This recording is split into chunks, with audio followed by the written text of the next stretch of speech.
टेररिस्टों को एक्सपोर्ट करने का काम चल रहा है। और सिर्फ हमारे साथ ही नहीं, अब दुनिया में कहीं पर भी टेररिस्ट की घटना घटती है तो कहीं न कहीं सूत्र पाकिस्तान जाकर के अटकते हैं। अब देखिए 9/11 इतनी बड़ी घटना घटी अमेरिका में, उसका मेन जो सूत्रधार था ओसामा बिन लादेन, वो आखिर में कहां से मिला? पाकिस्तान में ही शरण लेके बैठा था।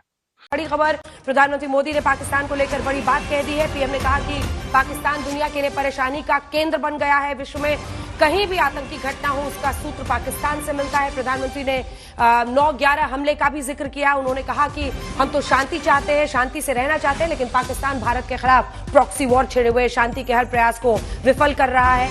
वो क्या चीज है कि जिससे इंडिया का गुस्सा ही नहीं ठंडा हो रहा?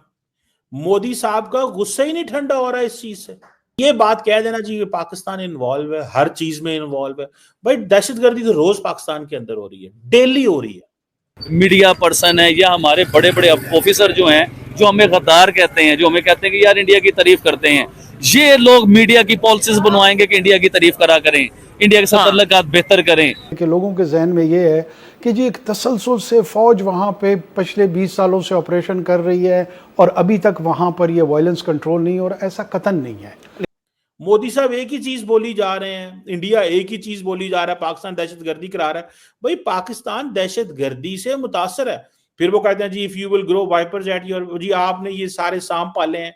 भाई ये सांप हमने अकेले थोड़े ही पाले हैं, ये तो अमेरिका ने भी पाले थे, सऊदी अरब। ये तो बताया गया कि फलां फलां फलां जिम्मेदार हैं, मगर क्या आप जो हुकूमत कर रहे हैं आपकी भी कोई जिम्मेदारी थी या नहीं, ये तो किसी ने नहीं बताया ना। जय हिंद दोस्तों, नरेंद्र मोदी जी से जब इंटरव्यू में पूछा गया, एक विदेशी पत्रकार के द्वारा इंटरव्यू लिया गया, उनसे तमाम मुद्दों पे बात की गई, लेकिन जब भारत और पाकिस्तान के मुद्दे पे बात की गई तो नरेंद्र मोदी जी ने एक स्पष्ट जवाब दिया जो कि पूरी दुनिया में इसको पसंद किया जा रहा है।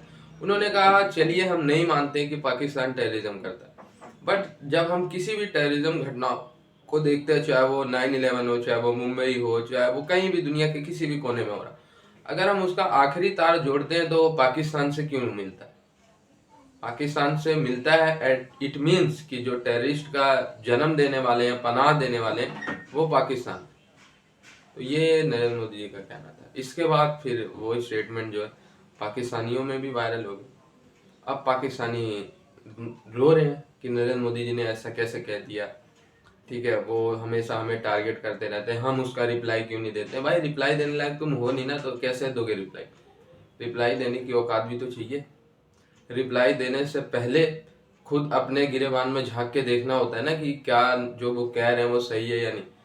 अगर सही होता है तो बंदे को सर झुका लेना चाहिए। इसके बाद भी पाकिस्तानी अगर अपनी गलती मान ले तो क्या हालत नहीं सुधर सकती? सुधर सकती है, लेकिन ये नाली के कीड़े हैं, कभी नहीं बदलेंगे।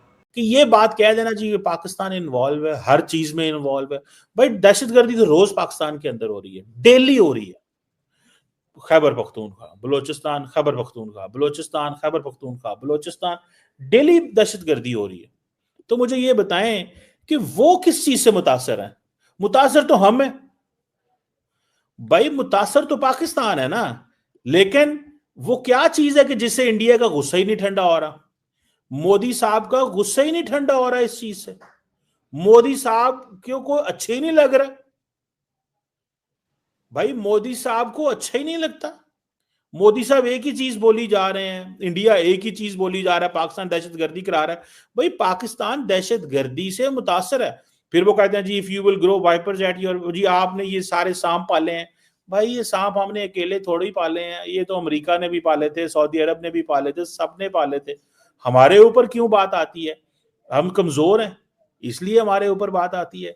सो ये जो मोदी साहब की बात है कि जनाब ये सेरेमनी में बुलाया, मोदी साहब लाहौर आए, फिर उन्होंने कहा जी बीट्रे हो गया। अब सवाल सीधा सा भैया, सवाल सीधा सा है, और सवाल ये है कि पाकिस्तान को जिस चीज को मेक श्योर करना चाहिए कि अगर इंडियन सरकार ये पाकिस्तान को कह रही है कि आप दहशतगर्दी करवाते हैं तो उन्हें के सबूत दे दें, कहां से दहशतगर्दी करवाई है। कश्मीर के अंदर पाकिस्तान ने क्या दहशतगर्दी करवाई है? क्या हमने दिल्ली के अंदर कोई करवाई है? कहीं और करवाई है? कहां करवाई है? सो ये जो चीज है ये देखें अमन की, अब फॉर एग्जांपल क्रिकेट नहीं खेलेंगे तो ये कौन कर रहा है? इंडिया कर रहा है ना, पाकिस्तान तो नहीं कर रहा। सो सीधी सी बात है, वो समझते हैं कि इस वक्त पाकिस्तान एक अनरेस्ट मोड में है और अनरेस्ट मोड में होने की वजह से this is the best time. ये सबसे ज्यादा जो बेहतरीन टाइम है ना, वो ये है कि हम एक काम करें कि हम पाकिस्तान को मुश्किल में रखें। सीधी सी बात है, पाकिस्तान को मुश्किल में रखें, पाकिस्तान के लिए मुश्किलात जो हैं वो रहें, और पाकिस्तान इसी तरह कहता रहे जनाब कि ये देखें एक वो जैसे कि ना कि हम मुतासर हैं, बस ये कहता रहे। सो मुझे ऐसा लगता है कि हमें थोड़ी खुल के बात करनी चाहिए। हमारी लीडरशिप क्योंकि बोलती नहीं है, मैं तो सीधी सी बात करूंगा। मैं तो नरेंद्र मोदी के कोई वो उसके बारे में बात नहीं करता। मैं सिर्फ एक चीज बात करता हूं कि हमारी लीडरशिप नहीं बोलती, हमारी लीडरशिप खामोश, हमारी लीडरशिप को कुछ पता नहीं है, उनकी कोई व्यू नहीं है, उनकी कोई सोच नहीं है, दुआ कुछ भी नहीं है उनका। बस वो बैठे हैं, हुकूमत कर रहे हैं, इसके अलावा और कुछ भी नहीं कर रहे। और नरेंद्र मोदी हैं, वो जवाब से जवाब दिए जा रहे हैं, ऐसी ऐसी बातें करते हैं कि जो उनका दिल करता है उस पर लगे हुए हैं। लेट्स सी, अपना एक राइट है, जो मर्जी कहें वो अपने आप को। सिविलाइजेशनल स्टेट होती क्या है? देखिए पहली बात तो ये है, सिविलाइजेशनल स्टेट से मुराद ये है कि एक ऐसा मुल्क जो अपनी आइडेंटिटी, अपनी लेजिटिमेसी, सॉवरेनिटी, अपनी सिविलाइजेशन को वो ये कहता है कि ये हमारी एक अलग एक सेपरेट आइडेंटिटी है, सेपरेट हमारी सिविलाइजेशन है, सेपरेट वैल्यूज हैं, सेपरेट वो हमारी जिसे कहते हैं ना हमारा मुल्क है, हम बिल्कुल डिफरेंट है। और वो हम एक एंशिएंट लोग हैं, हम आज के नहीं है। इंडियन सिविलाइजेशन स्टार्टिंग में सबसे पहले सर दहशतगर्दी में एक वाज़े इजाफा देख रहे हैं हम, इसके पीछे क्या वजूहात हो सकती हैं? क्या वही वजूहात हैं जो कि अभी प्रिसीव की जा रही हैं कि राइट नाउ हम जो कॉपरेशन है अमेरिका के साथ वो मैक्सिमम हुआ है, वो हमारी तारीफ भी कर रहे हैं, लेकिन हमेशा से हमने देखा है कि जब भी अमेरिका के हम क्लोज जाते हैं तो अफगानिस्तान से कार्रवाइयों का सिलसिला भी पाकिस्तान में ज्यादा हो जाता है। जी देखिए, बिस्मिल्लाहिर्रहमानिर्रहीम, सबसे पहले तो ये समझने की जरूरत है कि जो पूरा स्पेक्ट्रम है जी थ्रेट का, इसको समझने की जरूरत है। ये इसको किसी हम एक इवेंट से या एक इंसिडेंट से या एक टाइम पीरियड से नहीं मिला सकते। आपको याद होगा कि जब लाल मस्जिद के वाकयात हो रहे थे तो प्रेसिडेंट मुशर्रफ के खिलाफ आवाजें थी तालिबान की, खासतौर पर कि जी वो कोऑपरेट कर रहे हैं अमेरिका के साथ। तो यहाँ पर पाकिस्तान में एक तबका था कि वो जो ये समझता था कि वो पाकिस्तान में जब मुशर्रफ जो है वो रिमूव कर दिए जाएंगे या हट जाएंगे तो पाकिस्तान में एक अमन आएगा। लेकिन आपने देखा कि उससे चीजें बढ़ती चली गई। 2007 में आपने देखा बहुत वर्स्ट हालात देखे, 14 में हमने APS देखा, और उसके बाद ये इंसिडेंट बढ़ते रहे, इंसिडेंट बढ़ते ही चले गए। तो इसको मेरी नजर में मैं समझता हूं कि पाकिस्तान एज अ टारगेट इसका शिकार हुआ है। और अभी ये जो इस वक्त स्पेक्ट्रम लगा हुआ है, इसमें 3-4 चीजें बड़ी अहम है। सबसे पहली बात तो ये है कि अफगानिस्तान की बैड गवर्नेंस, जो 9/11 के अहदाफ थे, 9/11 की वजह से जो अमेरिकन वॉर के, वो बिल्कुल पूरे न हुए। न वहां से अलकायदा खत्म की जा सकी, न वहां से तालिबान का रूल न खत्म किया जा सका, वो दोबारा पावर में आ गए। न अफगानिस्तान की सरजमीन को प्रिवेंट किया गया कि यहां से टेररिज्म हो। उसके अलावा जो अफगानिस्तान के अंदर जो पॉलिटिकल चीजें होनी थी, स्पेशली दोहा कार्ड के बाद और इस सेकंड डिकेड जब खत्म हुआ अमेरिकन एप्लीकेशन का, तो जो वहां पे कंप्रिहेंसिव एक गवर्नमेंट बननी थी, ऑल इंक्लूसिव या गवर्नेंस सिस्टम लगना था, तो कोई चीज मुकम्मल नहीं हुई।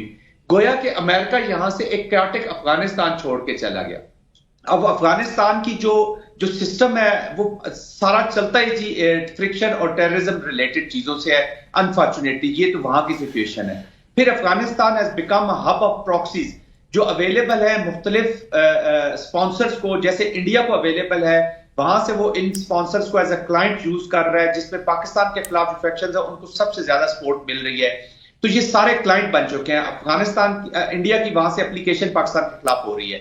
फिर इंडिया का एक इंडो पैसिफिक में रोल है, उसके भी इफेक्ट्स यहाँ पे इस रीजन में आ जाते हैं। फिर चाइना एक कंपटीटर है, उसके इफेक्ट भी आ जाते हैं। तो कहने का मकसद ये है कि ये पूरे स्पेक्ट्रम को समझने की जरूरत है। अब जब इंडिया ने देखा कि वो पाकिस्तान को कन्वेंशनल अनकन्वेंशनल डोमेन में नहीं बीट कर सकता, एस्केलेशन लेडर पे पाकिस्तान हमेशा मौजूद रहता है, बल्कि उससे ऊपर जाता है। अगर वो 4 इधर आके इंकर्जन्स करके वेपन्स फेंक के जाता है तो पाकिस्तान 6 टारगेट्स को लॉक करता है।